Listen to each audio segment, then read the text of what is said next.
Friends, ऐसा कहा जाता है कि प्रेग्नेंट होने के बाद या ओव्यूलेशन के बाद इम्प्लांटेशन के लिए इस समय बाल नहीं धोने चाहिए।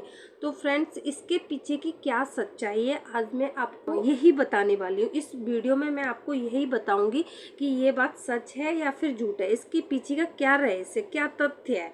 क्योंकि कुछ ऐसे हमारे इंडिया में कुछ ऐसे गांव हैं, कुछ ऐसे कस्बे हैं जिनमें ये प्रथा प्रचलन है।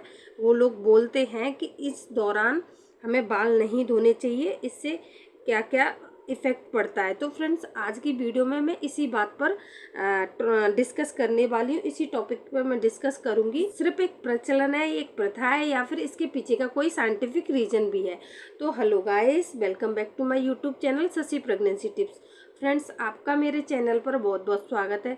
अगर आपको मेरी वीडियो अच्छी लगती हो तो प्लीज़ मेरे चैनल को लाइक एंड सब्सक्राइब कर लिया करो। फ्रेंड्स, जो महिलाएं प्रेग्नेंट होना चाहती हैं या कंसीव करने की कोशिश कर रही हैं, उनके लिए ओव्यूलेशन पीरियड बहुत ज़रूरी होता है।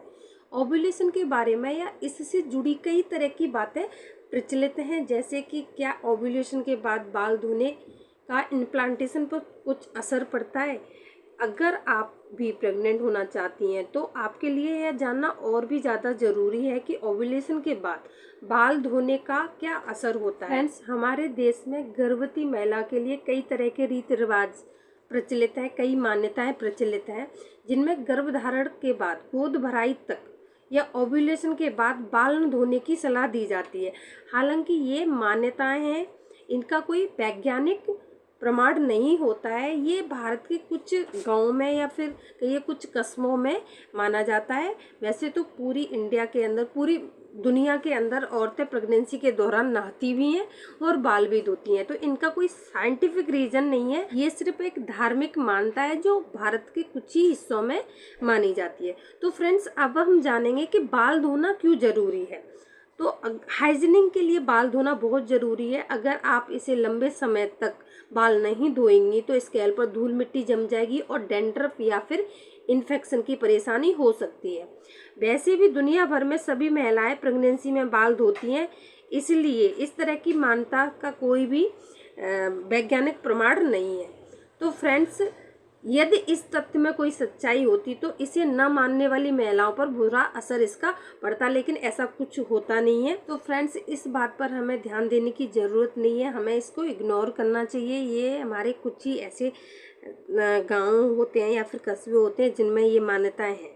तो फ्रेंड्स, अब हम जानेंगे कि ओव्यूलेशन के बाद बाल धोएं तो क्या होगा। तो फ्रेंड्स, इंटरनेट और सोशल मीडिया पर यह खूब खबर चलती है, खूब चर्चा होती है कि अगर ओव्यूलेशन के बाद बाल धोएं तो इम्प्लांटेशन में दिक्कत आएगी या फिर आप मां नहीं बन पाएंगे। अगर आपको ऐसा लगता है कि इस ट्रिक की मदद से आप जल्दी प्रेग्नेंट हो जाएंगी तो इस बात में कोई भी सच्चाई नहीं है।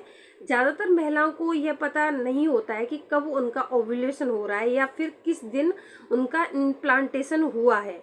अगर सभी महिलाएं बाल धोने की बात को फॉलो नहीं कर पाती हैं तो इसका कोई बुरा इफ़ेक्ट या उसकी बुरी असर उनकी फर्टिलिटी पर भी नहीं पड़ता है। प्रेग्नेंट होने या फिर ओव्यूलेशन के बाद बाल धोने का कोई भी असर आपकी प्रेगनेंसी पर नहीं पड़ता है।